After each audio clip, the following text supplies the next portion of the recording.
Don't touch that dial.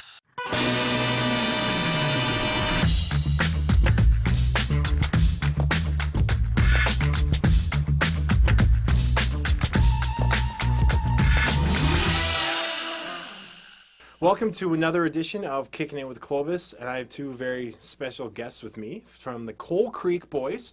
To my right is Johnpaul Smith, and to my left is Dino Scavo. Yes. Guys, thanks for doing this today. I appreciate it. Yeah, thank you very much. Okay, all right. So, John, first off, I just want to... You guys were members of a band called Sleeping with Tuesday, which was a little heavier, a little more rocky. What made you guys decide to change to this kind of folk country style? Now, you want the truthful answer or just? Whatever you feel, man. We were we'd been really hard at doing that rock stuff for a while, and we had some great opportunities with bigger bands, and had a lot of fun at it. But my heart wasn't really into it at all. Dino really appreciates rock a lot, you know, but I don't. And I when I told him I didn't want to play with Sleeping with Tuesday anymore, that I wanted to try something different, he was just like, well, I love playing with you, so let's just do it. Whatever we're gonna do, let's do it. And he was all over it. So that was it. That was, we called the band and said we were done. Yeah. Now, how long have you guys known each other? It's been going on, what, 5 years now? Yeah, we've been About 5 years? Yeah. Yeah. That's good. Now, what about country music is appealing to you? It is. It actually, like Johnpaul did mention, that I do have an appreciation for rock, but especially doing this Coal Creek Boys, like, my appreciation for country music has been growing extensively. Like, every time Johnpaul phones me, you got to come check this guy out. Zip over to his house, check out this new country player, and it's like new picking style or something. Mm-hmm. And it's just, it's very infectious, you know, it's very, very lively and very true, which is very appealing to me as well. Now, the Coal Creek Boys, you guys do have a very unique sound. You could put about 3 different genre music titles on it. How would you describe your guys' music? Oh boy. Well, again, I'd use that word truthful. I mean, Johnpaul put a lot of hard work in writing these songs, and a lot of the stories are very true. With I guess the sort of the hand in the history there. So there's the truthful aspect, definitely sort of lending itself more to older styles of country as well, country and folk and some bluegrass in there as well. Even a little bit of Celtic, I believe, yeah, with the Ghost and whatnot, yeah. A little bit of everything, okay? Yeah, Okay. yeah. Cool. Now, Johnpaul, tell us a little bit about the story about the town of Coal Creek, which is pretty close to where you grew up.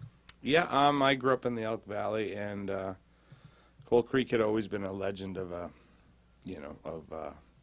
supernatural stuff, you know, with ghosts and everything. Just huge tragedy had happened there in May 22nd, 1902, and the number two coal mine exploded, and which was caused by what we call in the mining business afterdamp, which is a toxic gas, and they don't know exactly what happened, but you know, through details and other explosions, somebody must have picked the coal, sparked it, and ignited it, and within the matter of seconds, 128, I've read before, but I've also heard 132 men perished, men and boys, boys of 13 to 14 years old, perished immediately, and overnight the town was full of widows.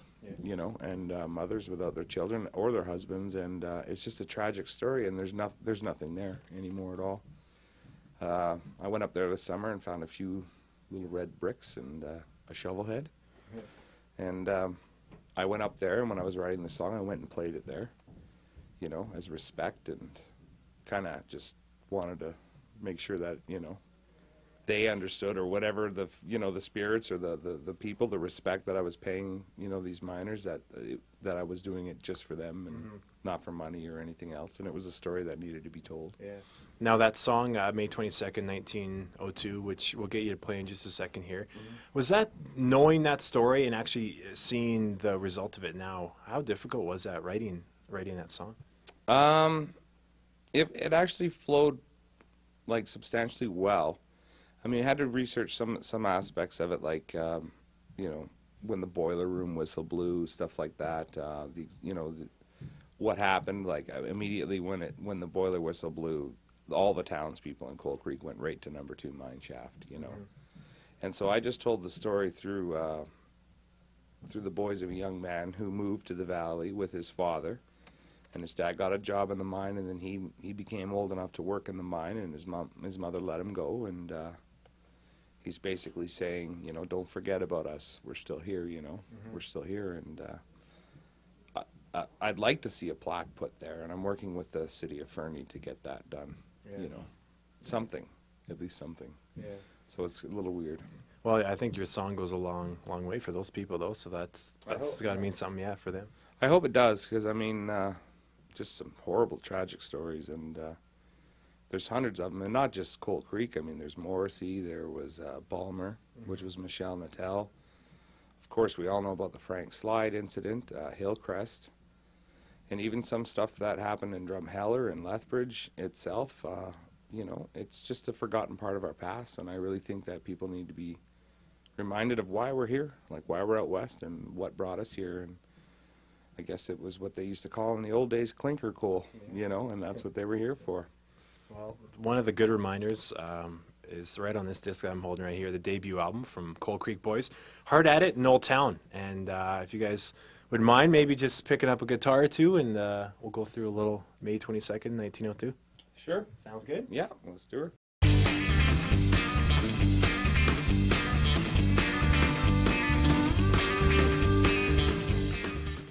So here it is, off of their debut album, Hard At It in Old Town, May 22nd, 1902. Johnpaul, take it away. Sure. We arrived in the valley when I was only 8 years old, and Papa got a job in the mines above the town below. We worked day and night, and Mama loved him so.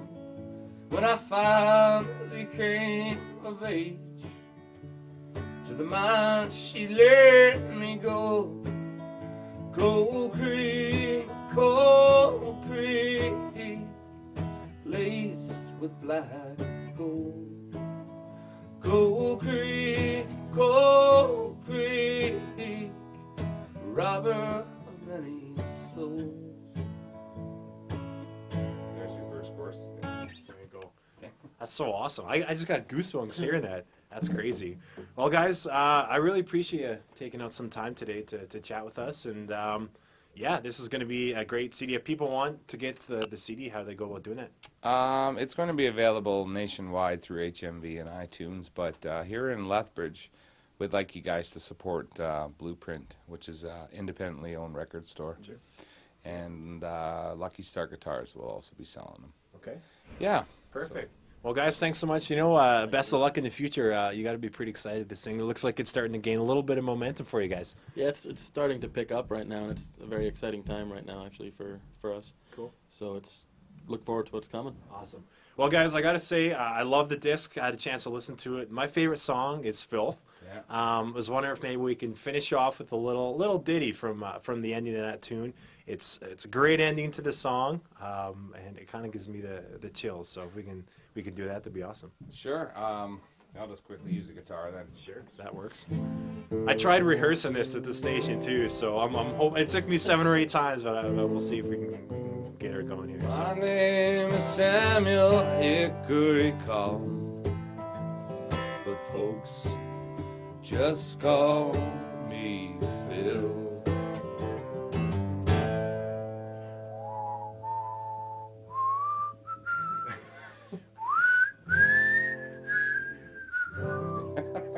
You've been listening to the experts right here. There we go. All right, we gave it a good try. Thanks so much, guys, again. Like we said, pick it up, Coal Creek Boys. It's a heck of a CD. Tune in next time right here on Kickin' It with Clovis.